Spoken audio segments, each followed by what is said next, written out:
PT Exmart Telekom Sejahtera Tbk, Exmart, membukukan pendapatan Rp8,6 triliun pada kuartal pertama 2025, meningkat 2% year-on-year.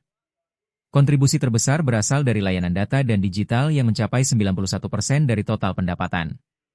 Presiden Direktur Rajeev Sethi menyebutkan bahwa meski menghadapi tantangan kompetisi ketat dan daya beli masyarakat yang masih rendah, perusahaan berhasil menjaga profitabilitas dengan EBITDA Rp4,32 triliun dan laba bersih Rp388 miliar. Kami fokus pada strategi FMC, Fixed Mobile Convergence, untuk memperkuat bisnis, ujarnya.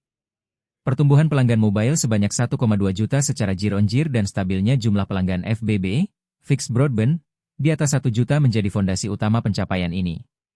Dengan total pelanggan mencapai 58,8 juta, ARPU, Average Revenue per User, XL Axiata sebelum merger tetap stabil di Rp40.000.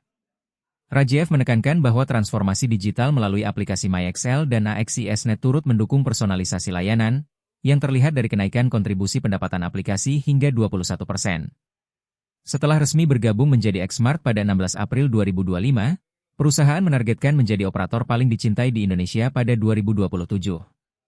Dengan pangsa pasar gabungan 25% dan basis pelanggan 94,5 juta, Exmart berkomitmen memperluas konektivitas inklusif melalui investasi jaringan 4G dan fiber optik.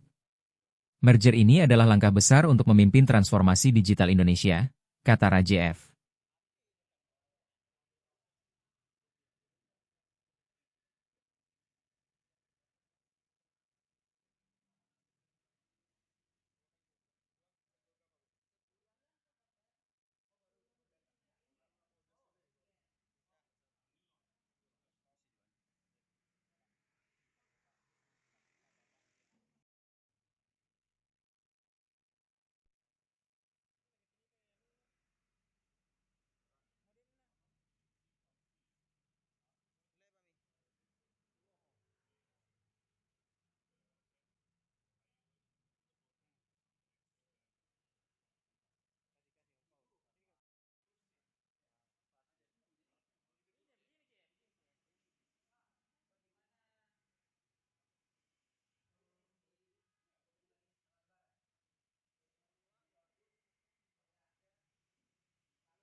Download Tribun X sekarang, menghadirkan lokal menjadi Indonesia.